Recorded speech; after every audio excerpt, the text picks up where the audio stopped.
Hey everybody, Mercedes The Military Realtor. Welcome to another episode of Military Wealth Club.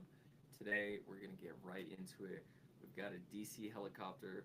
We've got Nvidia plummeting this past week, right, with record-breaking numbers. That's important. Nvidia's leading pretty much all of the stock market, has been carrying it since COVID, so we're going to dive into that. And also the Fed on hold, right? The Fed Reserve meeting this week, what did it lead to? Are we going to cut rates? Are we going to pause rates? Are we going to hold them just for a certain amount of time? Or are we going to hold them for a long time? Or what are we planning, right? Because there is an update to the entire plan. And this is incredibly important, especially that long-term plan that I was talking about with the Federal Reserve. We're going from 4 cuts to 2 cuts, right? So initially they said, hey, let's take 4 cuts last year, and then they adjusted it to 2 cuts.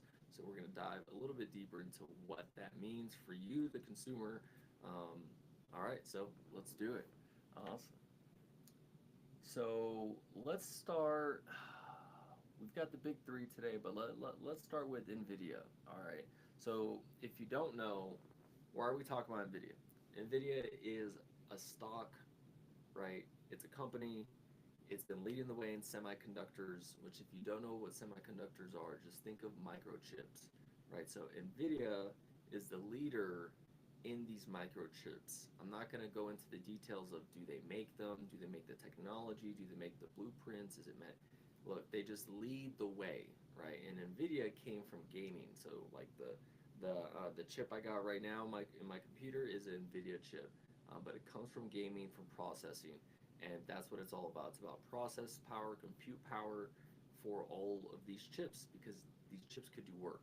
So they had a historic plunge this last week of $600 billion because of DeepSeek, right? So China's AI that came out for way less money, for single millions of dollars, right? Compared to what it's taken to pretty much build ChatGPT and these other AI systems. So that news came out, and from China's side, and that's a big deal. That's a really big deal. And then there's word that China has all these NVIDIA um, GPUs that they're not supposed to have, and because we put tariffs on them, right? We put all these sanctions, and so it goes into deep geopolitics and how does it relate to us here, right, at Military Wealth Club? Well, NVIDIA may be a company that you owned in your portfolio, right? Whether it's long-term holds, whether it's options, whatever it is. So this is important because this may be in a lot of our portfolios, and it's a major company. It just if you're into tech, if you're up to date, most people have this company in their portfolio, right? And it's a great company, and they're leading AI, right, in the production of all these GPUs, all this compute power. So it's a big deal, and they're leading the way. And it's important to just know a little bit about what's going on there, even if you're necessarily not investing, which I don't know why you wouldn't be. That's for another video. But you got to know Nvidia. You really do, just because they're leading the AI space. And if they topple down, which there's some workings right now, right? The U.S. is giving a lot of money away to American companies, so they're trying to bring chips here to America, right? They're trying to take it from China, which China's been running the game. That's why we're kind of almost at war with Taiwan, because over 90% of the chips that are made in the world are made there. They have the most advanced tech, processes, factories, etc. But Taiwan is right outside of China. China would say that Taiwan is China. Taiwan would say they are not China. We would say that they are not China. But what we're doing, I believe, is we're stalling pretty much until we can get manufacturing up. Which there's been the CHIPS Act. You can Google it. You can see the recipients of it. But one of them is Intel. Intel was a dinosaur of a company, and they're trying to revive it. Right? They're trying to bring jobs back to America. Right? Great. I hope all the jobs come to America. They're already building tons of factories, right, in multiple different states, Arizona, Texas, Ohio, right? So there's a lot of manufacturing that's going to come to America through chips, a lot of infrastructure, and that's the whole point, is we want to get to the point where we can make our own chips, have our own compute power. because all these chips are going in our phones, in our computers, in data centers, in missiles, in aircrafts, in ships, all these things, right? All these things, and we've realized that we're pretty much in the space race again, right? So we've got Elon with his rockets, right? And it's about space innovation and all this stuff. A lot of it's really a cover up, right? We do have AI consumerism, right? They are going to sell us a bunch of AI products. They already have, and they're going to continue to, right? We just wait for the AI, for the Apple earrings or the necklace and the Neuralink that Elon has, right? So it's all going to be connected in, more than you think.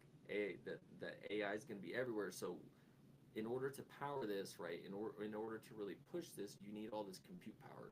That's where all these chips come into play, right? So this is a big game of checkers that's being played right now, where people really don't know what's going on.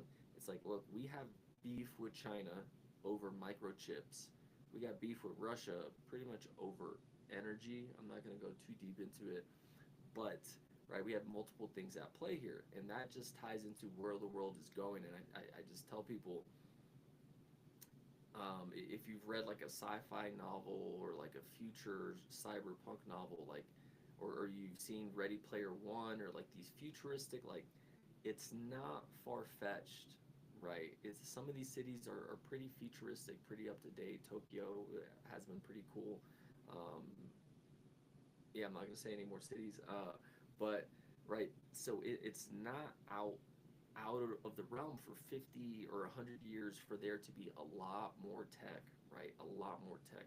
We're just the best example of us going from the dollar fiat system to now you can use your phone, right? You can use a watch to pay, right? We've had credit cards, but now we're moving into crypto, right? Now we're moving into a new money system, which is a lot different, but everything's pretty much digital, right? And it's all being driven by these chips, by processing power. And with these chips, I tell people to be very cautious, because what it brings in is more productivity. Great. What is that going to do? That's going to cut down human jobs, at least at first. Just like in the 90s with the dot-com boom with computers, right? We have a new tool out there. Great.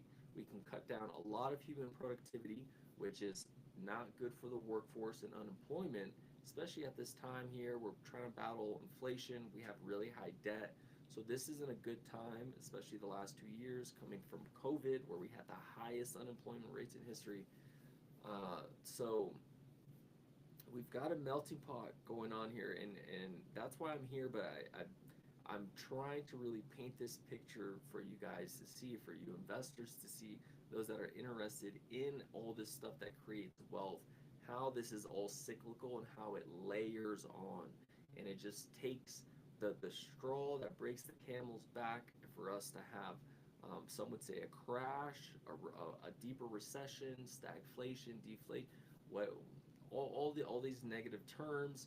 I just see it mathematically as these things are all cyclical, right? Everything's a wave, and in order for you to get momentum to go upwards, to keep going up in this capitalist money system, which is pretty much based off of inflation now, you have to have the downward swing, right? So if that means, hey, we have to go down for a little bit, we have unemployment, we have inflation, people are hurting, we have debt, right? It sucks, and we have to survive as best as possible, right? Try not to lose your home, try not to lose your vehicle, try not to lose your assets as much as possible. There are free resources out there, right? Don't get bamboozled. But we swing back up, and then that leads into the next cycle of flourishment, right? We had 07, 08, and then we were recovering from there. Let's say we were back on our feet 2010, and then all the way up, right? People forget about every 10 years you're supposed to have a recession. It's just historically what has happened, right? And it's just natural patterns, but people forget. So then let's say we're due around 08, 2018, 19, 20. Then we have COVID, right? COVID threw a wrench in everything, right? Threw a wrench in everything, and that's, hey, we're supposed to have a slowdown around this time, and then instead we have a super slowdown, right? Very slow because of COVID, which, where COVID came from, that's another conversation. I told people I was like, there's bio warfare out there for a reason. Anyways, so so after COVID, right? We have high unemployment, extremely high unemployment, very difficult times. We have a lot of government assistance. We have tons of printing going on, right? And we have things going up in the market. At the same time, we have record low interest rates, right? Record low. Why? Well, they're trying to decrease the Fed funds rate so that people are borrowing because they need to stimulate the economy, right? Because no one's going out, no one's buying stuff, no one's traveling, no one's doing all this stuff. So they need a way to stimulate the economy, which is reason one of the ways why they were giving out checks, right? Printing the checks, you spending the checks, them coming back. They're also giving a lot of money out to countries. But anyways, so coming from COVID, right? We're supposed to have a dip, and then we didn't. We had that big disruption. So what do we think is going to happen in that time, right? We were supposed to get that dip in order for us to chill out for a little bit, relax the economy, but it didn't happen. And then now we're coming out of that, and now we're in a race pretty much with China, right? Because COVID came out, and this is my own opinion, but I feel like it could have been definitely bio warfare because they've been number two. They're trying to become number one. They've been playing catch up for the last 40 years. They've done a very great job. They're pretty much Americans, like their capitalist system, right? There's just a lot of fear of misinformation and stuff like that. But they've done a great job. They've got tons of manufacturing. They've done all great imports for us. All this stuff, right? Trump's throwing tariffs on them, saying we want a better deal. We want a better deal. And then COVID happens, and then now China's looking at us like, okay, we're on level ground now, as close as they've ever been. Now they're it's like they're standing toe to toe with us, and that they're like, okay, COVID was we rolled the dice and it kind of shook out, and now all right, let's play. So it feels like we're in this space race with Elon too, pumping all the SpaceX stuff and the space exploration, which we're gonna go to Mars. Okay, great. Look, if something were to happen here on Earth, like Old Faithful exploding and covering up the entire Earth with smoke where no sun could get in, we're pretty much cooked. But who do you think's going to be able to leave? Not us. Those rich billionaires you saw at the inauguration running this oligarch that we got going on. But pretty much the rich folks, we're not going to Mars. So now the stuff we got going on with SpaceX is cool. A rocket landing backwards, awesome. I'm all for it. But just matching it with history. That's all I do. I'm not here to sway this way or that way. I don't pick this affiliation or this affiliation at all. I don't. I'll argue with anybody. Anyone gets it. Anyone can get it. It don't matter. It doesn't matter. But it's just looking at history, seeing who were we in the space race with before, right? Okay, we're not in the space race with them anymore, but we're with China now, and now it's not. It's they use space, they use health, they use defense, all these other ways to pretty much cover it up. But basically, this increase in compute power is incredibly important. Incredibly important, right? Because these chips can do the thinking, the productivity of X amount, thousands of humans, which is ridiculous, right? A lot of the military is being autonomized nowadays, where you got obviously drones. I flew drones when I was in. You got autonomous ships nowadays, right? Just think about it, and these all run off of these chips. So they need these chips. So America and China are battling over that because whoever has the most chips, the most compute power, can most likely have the best military force. And whoever has the best military force most likely can win a conflict for resources or power, energy, whatever it is. And then whoever it's an effect, but then okay, who's running culture, who's running consumerism, who's selling the most stuff, who's running pop culture, right? Who's putting the most content out, right? So we got TikTok versus Instagram going on, the whole TikTok ban, and it's a big deal. right? And it's really America saying, hey, we want TikTok. You know, we want that information. We know China's collecting that information, but we want that. You know, you you didn't see anything about. I'm not even gonna go there. I'm not gonna go to this episode, but that's kind of the culmination of Nvidia. So you have to open your mind up to, right, this world of tech, because this world of tech drives everything. I'm telling you, right? We're talking about layoffs, tens of thousands of layoffs, because they're making these data centers, they're using these computers to do these jobs. I'm not picking that it's a bad thing or a good thing. If we can find a replacement for a human and make things more efficient, cheaper, I don't know, cool, all for it. I'm for training those people and transitioning them into becoming techs into this new sector, right? So great, we have a new sector. We should be teaching these people how to get into this sector. We've had this conversation before about coal, about electricity, right? Right? We've had that conversation. That's one of the points that Trump was running on the last campaign. We're gonna open up all the coal mines, and if we want coal, the people, right? Okay, well, it's ridiculous. We know we're going EVs. EVs are quiet and they're clean, right? And they're luxury, right? I don't, and I'm confused with this administration going on right now, because how do we have the first lady, pretty much Ilana Musk, who is the EV queen, pairing up with Trump, and Trump's like, no, we don't want EVs. So which one is it? Because I see us going to EVs. There's money in that, right? They do that. They have to redo the whole grid system so that these EVs can read the grid, so that people could self-drive, right? And now people are gonna look at me and say, that's crazy, self-driving. We're doing self-driving, right? Look, let me tell you why. Look, I'm not into the crazy sci-fi stuff, right? Remember 20 years ago we thought we were gonna have flying cars? I remember that. I remember hoverboards that actually hover, right? The times are always going to progress forward, just more and more and more over time, right? We're not at the place with hoverboards and flying cars yet, but autonomous cars, it's already in motion. Now, what would be the incentive? The incentive is this right here. It's your attention, right? That's the first thing. If they have your attention, they can get everything else. They can get your money, your energy, and your time, right? Which your energy and time also fall into the attention, and also the money too. It's all energy.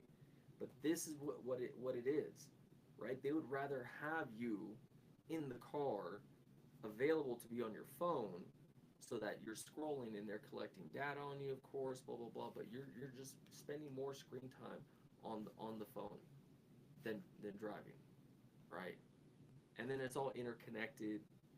All this stuff. They're gonna say, well, we're gonna reduce DUIs, or you're not gonna be able to get a DUI if you're in an autonomous vehicle, right? That's gonna be one of the biggest things. We're gonna reduce deaths. We're gonna donate money. We're gonna redo the whole grid system. There's gonna be no more potholes. There's gonna be charging in some of these HOV lanes that you like pay way more money for, you know. And then you're autonomous driving, but you're probably still going to be stuck in traffic like a sardine, right? With 5 lanes wide with everyone else, while these people paying $20 or whatever it is, whatever the currency is then, to just fly by, right? Now, why wouldn't you put everyone in buses?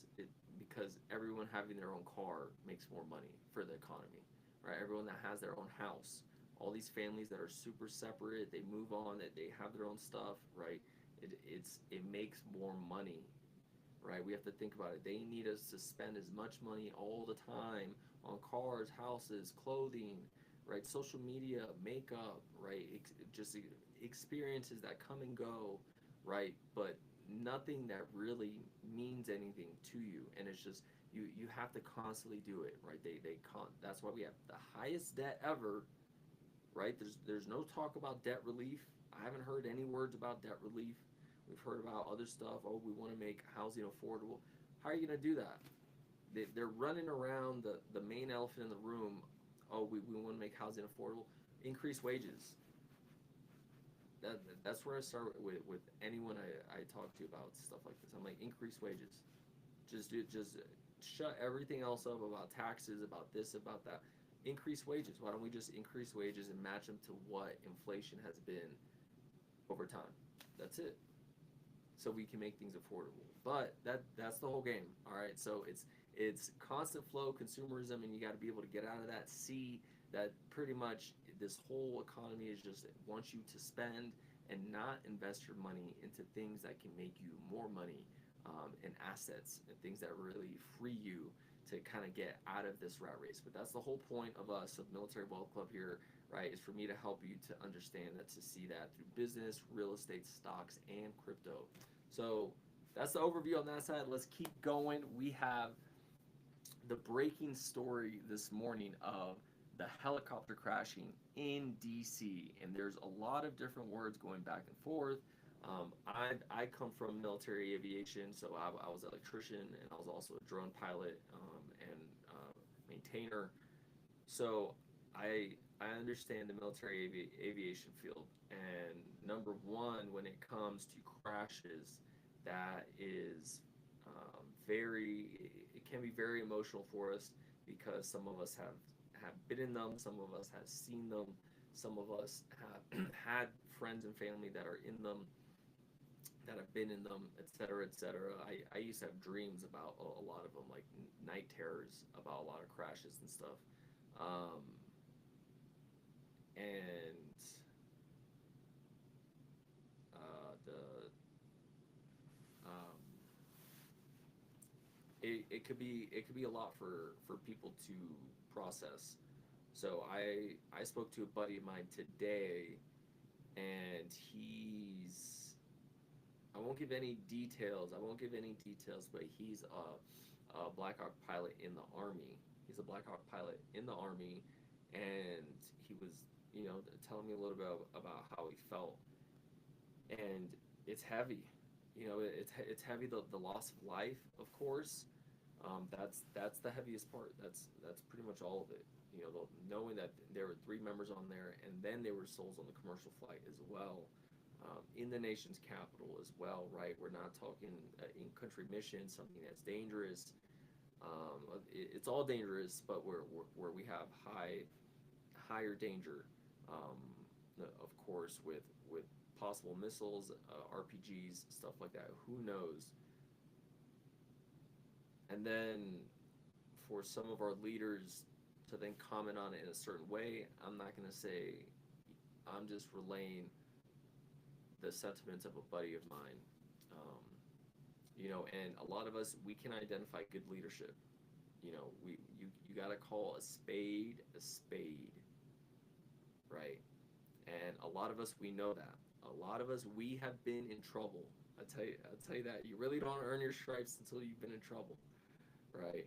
And you realize right there that the number one thing that they want from you when you're standing in front of those men and having to take your licks is that they want accountability. Just accountability and no blaming of anyone else, right? And if it wasn't you, whatever it is, there's no, you're describing the scenario, and that's it of what happened. You take your lickings, take your accountability, and then keep it moving. you know. But my buddy's sentiments were that doesn't feel like the case. That doesn't feel like the case, especially. I don't want to go into too many details about himself, but there's a particular group of folks that are being put under a microscope lately, and yeah, he feels it's very discrediting, like this, where a lot of people would think maybe he got his position or his stripes or his wings because of his background, and that's not the case. To be honest, this person is one of the most knowledgeable people I've ever been around in aviation, ever, with the amount of dedication and drive. Um, if anyone deserved it, it would be him. So yeah, those were his sentiments. So it's heavy. What we don't want to do is really politicize this, right? There's immediately tons of videos out there already politicizing this, left to right, this way, that way, right? Blue, red or blue, Democrat, Republican, it doesn't matter. When you really judge people by them, who they are, that person that's in front of you, and what they say and what they do and what they represent, right? Real men recognize real men. You can look into someone and really, really recognize if someone's a snake or not, right? Happy Year of the Snake, right? Happy Chinese New Year to all my folks out there. Um, we about to be in Vegas soon. Let's go play some baccarat. Some. No, I don't gamble. I don't gamble. But you're the snake. You can really tell. You can really tell what some of these men are about, and it speaks volumes. This is a mishap, but it's really just, I feel like, being used so much. The news is using everything, every day, every week, right? Don't you feel it? Where just the last week, the last month, 2 months, a year, 2 years, 3 years, 5 years, 8 years has felt like a show. It feels like a reality show of just all this information, right? Where I don't watch the news. I don't, because it's meant to stress you out, right? The news shouldn't be running 24 hours a day, right? You shouldn't see a story of a school shooting, and then the next segment is about a GoFundMe because someone has cancer or they got in a car accident, right? And then the next thing is about local puppies, or it doesn't make sense. It's just so stressful for so long, right? And you look at the history of news. The history of news started from, there was a hostage crisis once, and they held a special segment on it for about an hour, and then it grew from there of the evening news. But now it's just all the time, and it's fear mongering, and it's provocative, and it's scary, and it's all these things, and it's made to make you feel these highs and lows. It's like being in a toxic relationship. You're addicted to it, but that's when you don't have the awareness that you're addicted to it. And once you have the awareness and you realize you're just being jerked around by your chain, and that this really amounts to nothing, you can step out of it. So I've stopped watching the news, but slowly, right, now they're on our phones, right? This isn't about us anymore. You realize that, right? You realize I started getting on Instagram, I don't know, 2011, 2012, and I was posting pictures with HDR filters on on them, raw, just horribly orange bursts. Just it was, that's what it was. It was about us, and now everything is about news and influencers, and like just so much stuff that doesn't really matter right now. To some people, they enjoy it, but to me, I don't enjoy feeling like I'm on a roller coaster, just not knowing if this is gonna up and down, and seeing things that are meant to get you riled up, right? The algorithm knows you, right? And it knows how to keep you in, it knows how to keep you emotional, right? And just think about that. I really want you to think about that, and realize, are you using the device, or is the device using you? Or, right? Think about it. Really got to think about it. Are you being farmed for information, right? And then it's just being sold right back to you as a pair of shoes, or a pair of joggers, or a pair of whatever it is, right? All this time you spend into these devices, what is it for?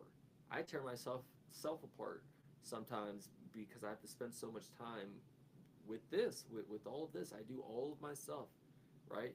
And I have to spend a lot of time, and sometimes I'm like, I need to unplug, right? I'm excited for the spring, this summer, to get outside some, and we really need to remember that. And I think we've lost focus to that. we're, no matter where we come from, we're all Americans and we're all here together. And it's not as scary as it is on your phone. Like these crazy things that you see on your phone, they do happen in real life. I'll tell you, I've been called hard R at my home beach.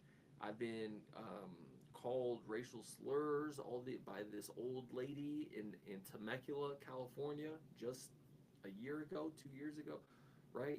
There are horrific things that happen, but you don't want to be paralyzed by fear. That's what's being done, is we're being divided and conquered so much, and that's been the playbook from the beginning. And then they get rid of one group, then they get rid of another group, and then your group, right? And there's no one else, right? And that's how it starts. I'm not gonna say I'm for or against any or one side.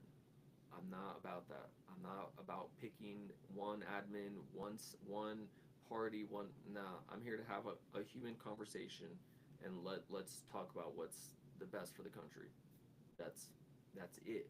That's literally it, right? When we put our egos aside, our feelings aside, our little snowflake feelings and emotions about, this or that, or look, let's be real, right? Everything's a compromise. We can all have a conversation, but this is what we don't realize, and this just happens like in history all the time. But I don't know. I feel like a lot of people aren't reading anything.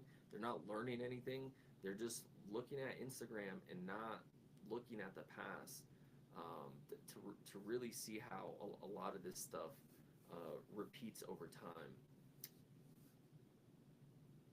I'm not gonna get into that. That's a little too deep right now. That's a little too deep. But the helicopter crash, it's serious. Rest in peace to all their souls. Please, let's not try to politicize it. Those are real people, real souls, real families affected, and realize that we're so much stronger together. So much stronger together. And it's gonna take us to the point where someone else, right? But look, however you want to envision yourself great. A lot of people in this country think that there's another side to this country. Sure, well, whatever. They want to take our rights. They want to do that. Okay, whatever that boogeyman it is. Sure, if you believe like that, I hope you don't. But if you believe like that, fine. It's not until there's another they, an outside they, that is actually trying to harm us, that we're going to come together and say, okay, hold up. We need to work together in order to defeat our common enemy, our really, really foreign enemy, right? Here's an example. This is an example. I'm not saying anything right or wrong is going on with what's going on right now. We have our brethren from the south, Mexico, right? Which we're not going to get into how Mexico, almost half of America was Mexico, indigenous lands, all that stuff. I'm not here to get into it about that. But we have those brethren, right? We're going through the period of there's a lot of deportation, great, pushing them all out, right? Let's say it just keeps happening. We just keep pushing out more ethnic groups, whatever it is. I don't know where this is going, right? If let's just say in this theory, one group is trying to ethnically cleanse all the other groups in the country so that this country looks one certain way and has one certain culture, all right?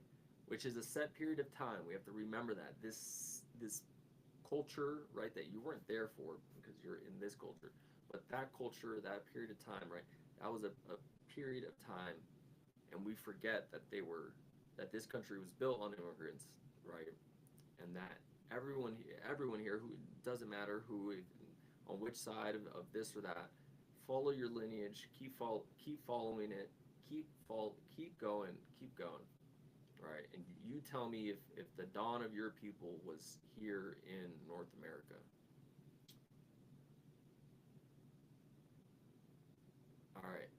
regardless of any of that, right? Regardless of any of that, right? Which isn't even scratching the iceberg about the details about any of that. But regardless of any of that, we can skip all of that. I pose to you, my fellow Americans, is all this fighting about our northern, which we don't even talk about Canadians coming here illegally, or overstate visas, or I'm sure a lot of people are talking about the H-1B visas and Elon Musk. Anyways, um, but when we have a foreign force come here, right, and try to take what we have here, how would this country do this without all of the groups that make up the country, right? If we have 360 million Americans right now, and I could look up the numbers on ethnicity and race, whatever it is, right? If we chop that down, let's say we Thanosed it, snapped half the people, boom, you got half the people in just America, half. Now I want you to keep in mind we have 360 million. China's got over 1 billion people. I think they have multiple billions, maybe, right?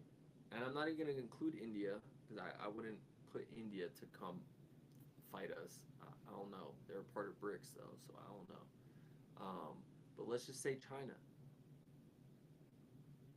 So we just lost half our population. We went from 360 to 180. And then China has more than 10 times that population. They could send a quarter somehow of their population, and that's going to be more than what we have with the 50% cut, right?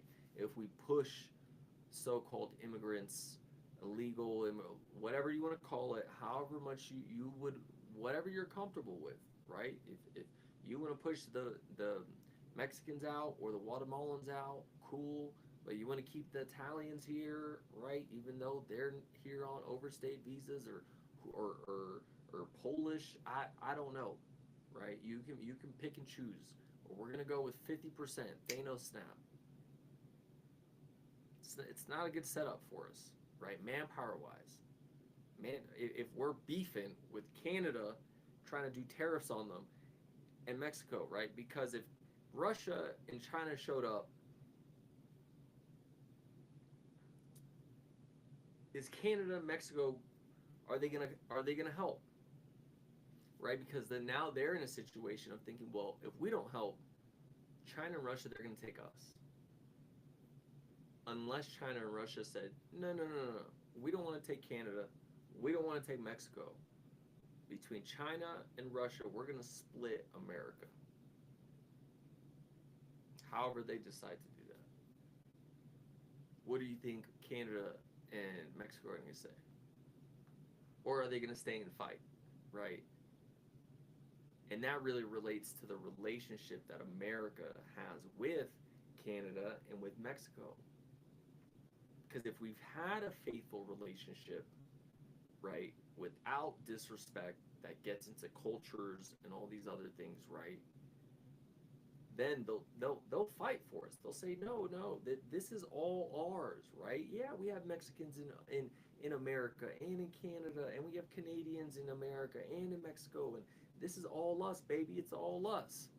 But we're so divided until the last moment, right? This is until it's too late, until we're too disorganized, right? And there's just unnecessary turmoil and pain and war and all this stuff, and they just milk it and they milk it and they milk it, and the rich people are safe.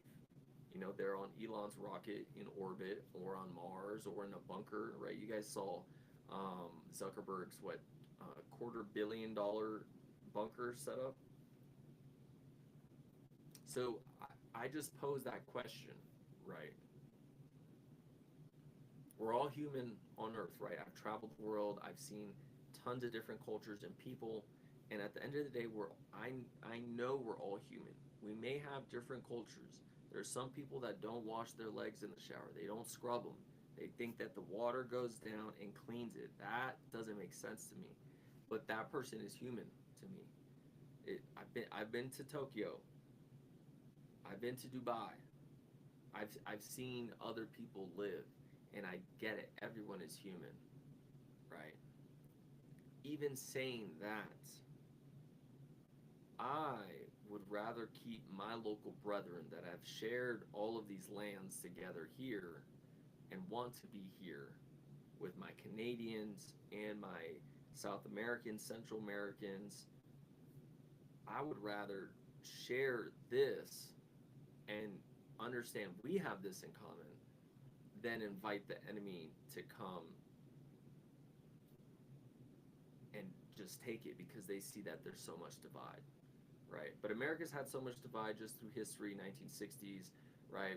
You look at countries like China and Russia, they don't have very much of that. There's just a lot of other nations that are homogeneous in when it comes to the ethnicity and diversity of cultures, and you know, I get it, but it's a mechanism. I'm not gonna get into that. I'm not gonna get into that this episode. Another episode on that right there. But it gets in deep. Look, I'll say this last words about the helicopter crash in Washington D.C. is one, rest in peace to the souls. Number two, please don't politicize this. Please don't throw out some crazy conspiracies out there as factual. Do not. It's okay to talk about stuff and to pose questions, right? I saw something that said there was an eyewitness that he was being interviewed, and he was saying that the helicopter let out chaff and flare.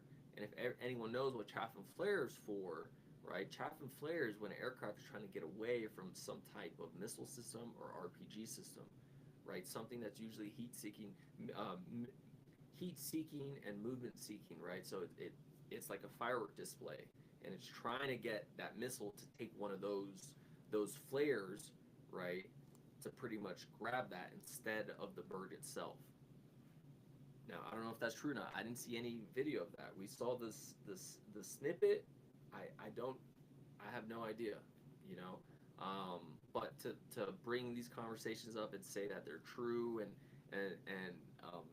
to discredit, you know, all these people and their families, it's a wild. I'm all for the theories. I'm all for it, but there's a line. Be respectful about it, and um, don't try to act that things are factual and true if they are not. So let's keep moving on these important updates this week that you need to know, and don't forget to like and subscribe, please. It helps me know to continue making this type of content, and that it's actually needed. You know, that there's actually value to it. There's a lot of people out there that just, you know, make stuff for their own, and I generally do enjoy this, and this is an outlet for me. But I also want to make sure that I'm making the right content for you, right? I need to make sure I'm bringing value that aligns with what we got going on. All right. So let's see. We had the recent Federal Reserve meeting, so that was a big deal. That was um, that came to a pause, right? So we're having a pause right now, and that's okay. You're not supposed to get a rate cut all the time or increases all the time. And just to refresh our memory at the tail end of last year, we had a whole point cut, right, on the Fed fund rate. So we had first a 0.5, right, and that was huge. That was huge, right? Oh, great, we got a good amount of cuts, right? Awesome. Then we got 2.5, and then we got 2.5. So we got a half and a quarter and a quarter, right, all the way to about a whole point, right? Um, but we didn't see too much movement in the mortgage rate markets, right? Because this relates to the bond market and it relates to future forecasts. So if they stop having sentiments that are positive, that's gonna affect the future markets, right? That's gonna affect the sentiments of the bond markets and how we're reacting over here on actually lending, right? Whether it's on a mortgage or you've got any type of separate loan, right? So we're trying to cut the Fed rate down, and we're trying, but it's not budging, right? It's not budging, and we're trying to avoid obviously stagflation deflation, full out recession craze, and I think it, we're fine, guy. Like it's nothing's gonna end. The world's not gonna end. To tell you that much, right? And everything's gonna recover. We went from last year the forecast of 4 rate cuts in 2025 to then adjusting to we're gonna get 2 rate cuts in 2025, right? And time will tell.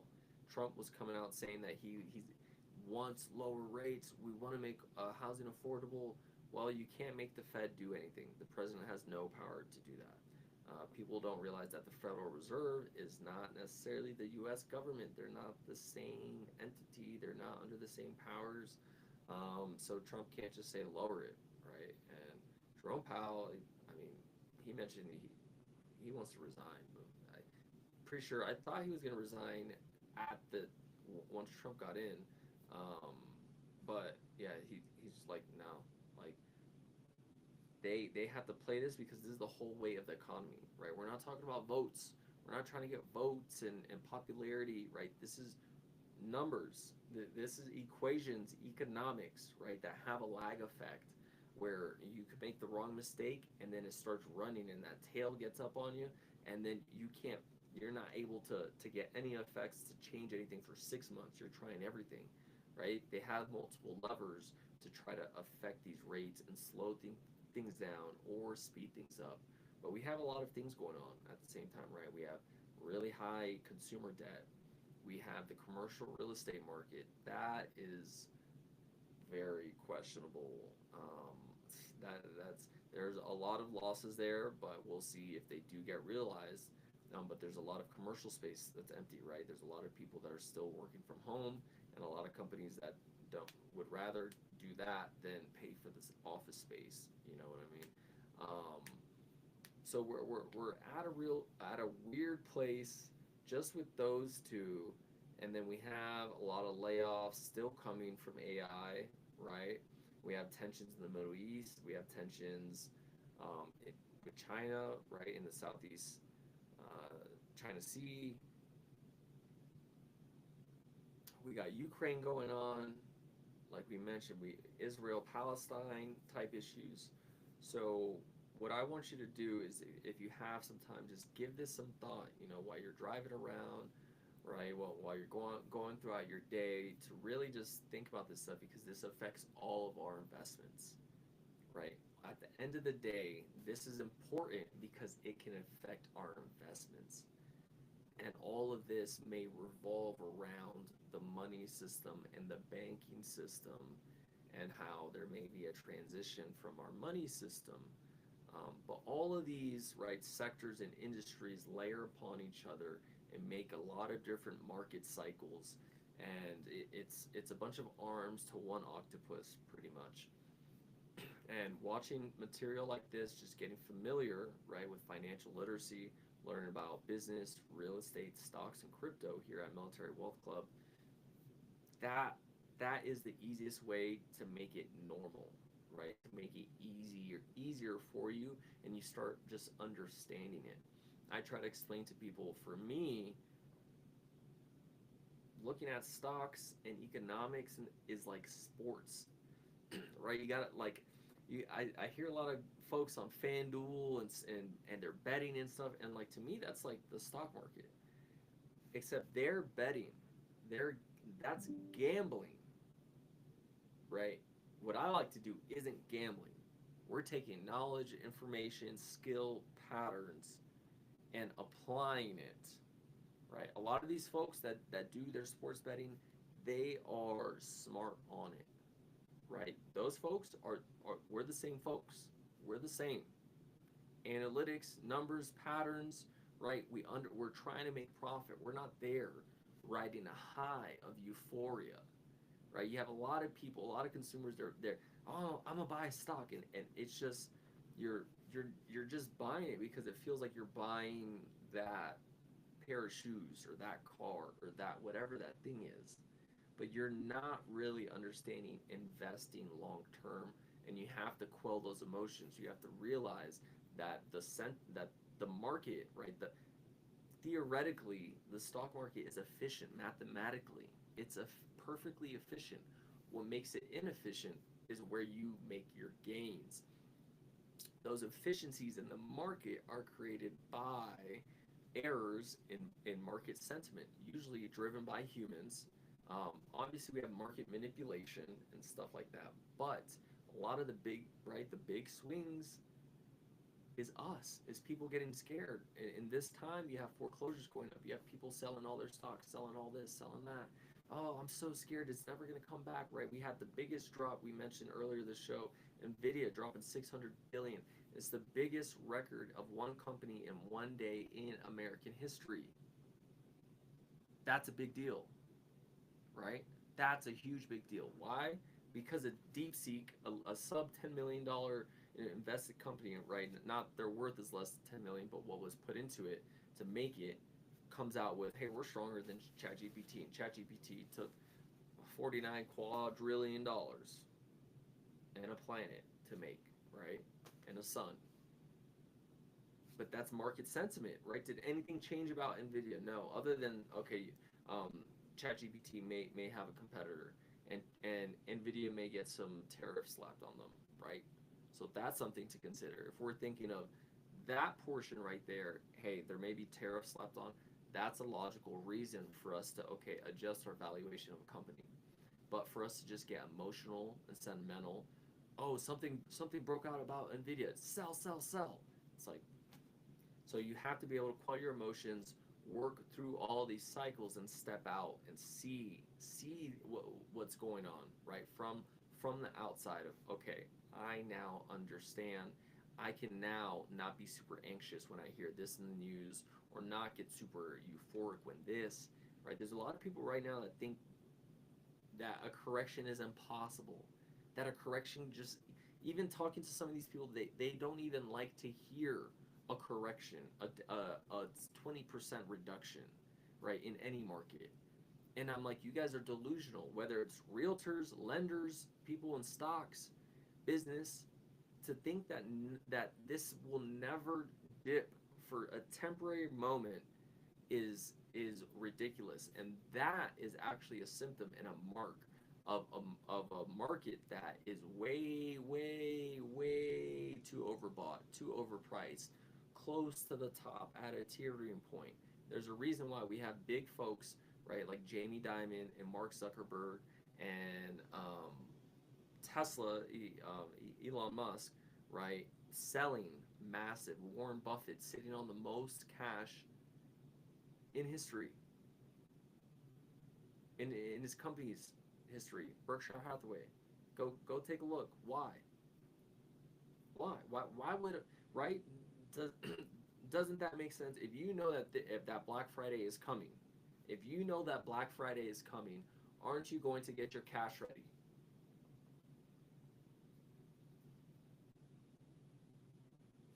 And just answer that. So if the whales, if folks like Jamie Dimon, Mark Zuckerberg, Elon Musk, Warren Buffett are selling, have been selling, right? Because for them, it takes a lot of paperwork and time and legalities to sell $200 billion of Apple or whatever, right? We can see that. That is a clear signal. If they are selling to get cash, why would they do that?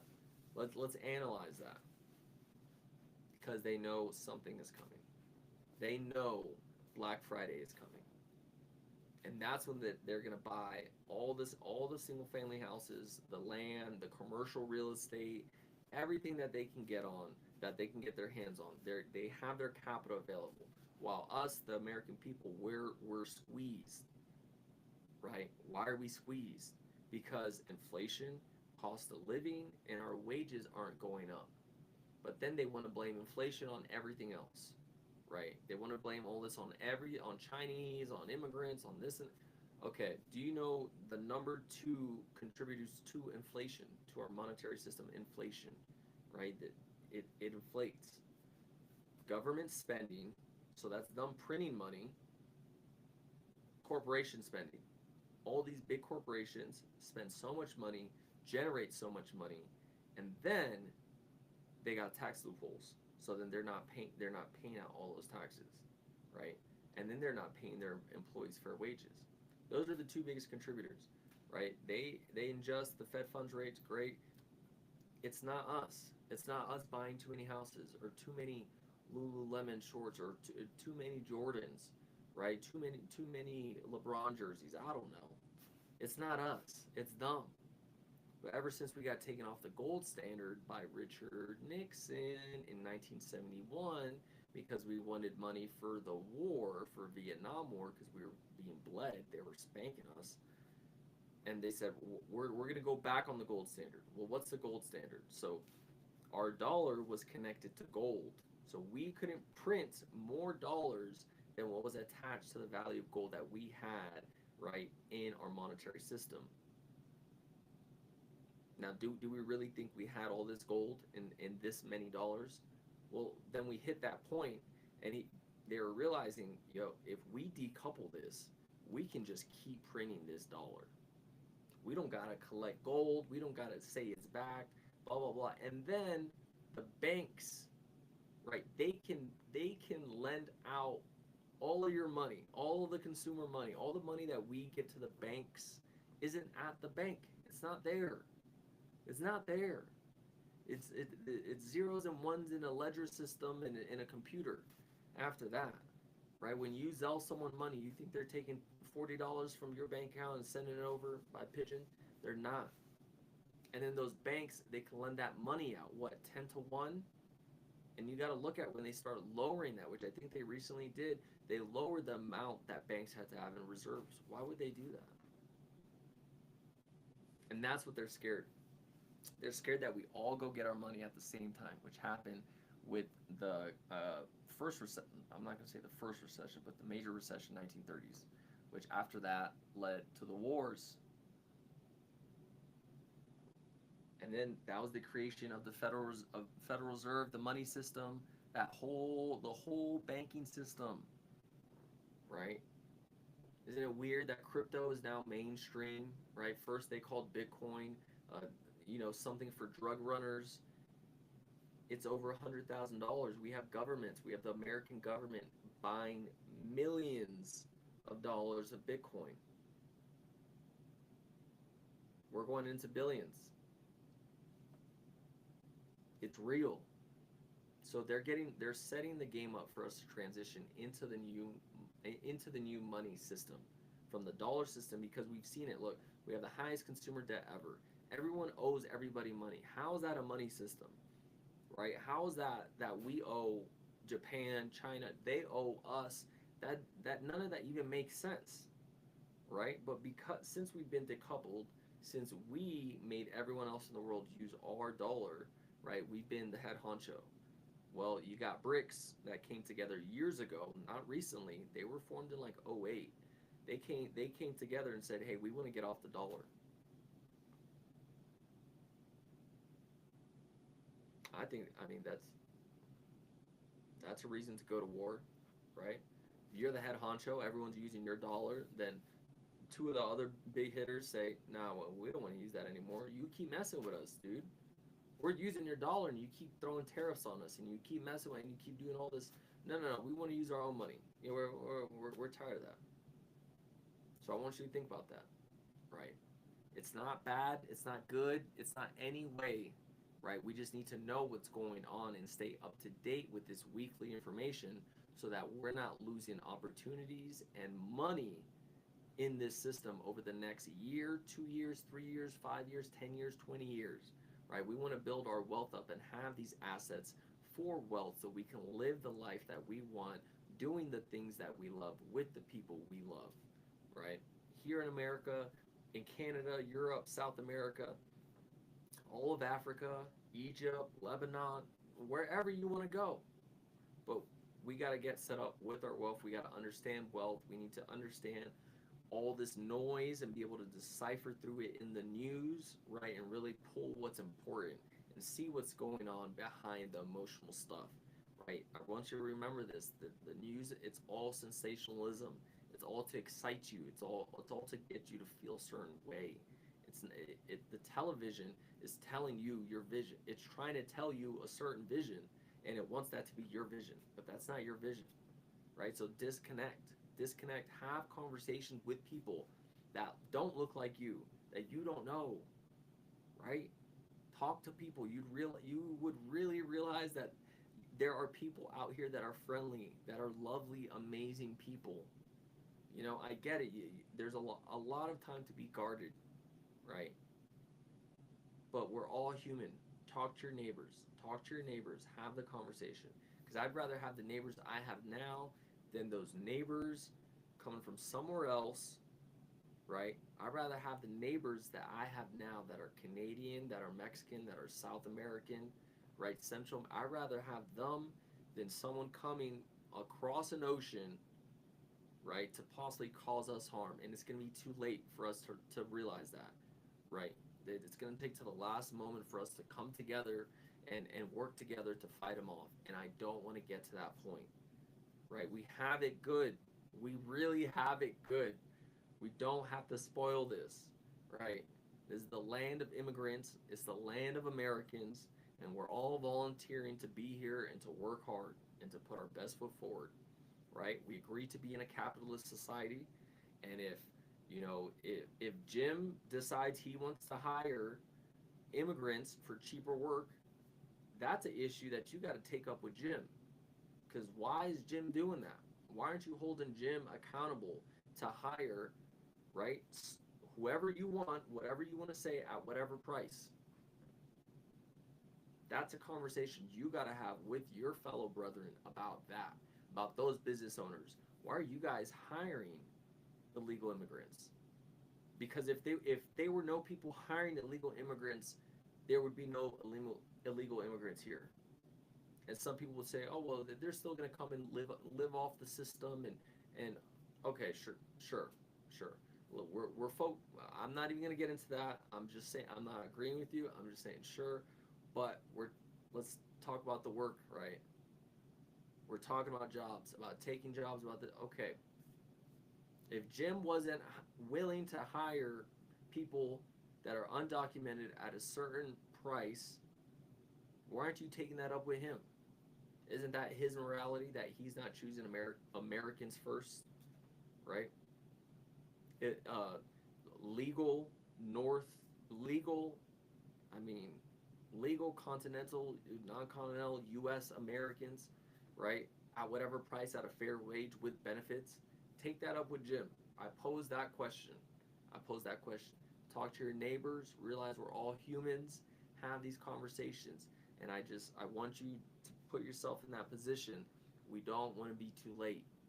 We don't want opposing forces coming from across the ocean, stepping on our land, right, before it's too late because we decided to push our neighbors away. We decided to push Mexicans and Canadians and all the other South Americans away instead of coming together, right?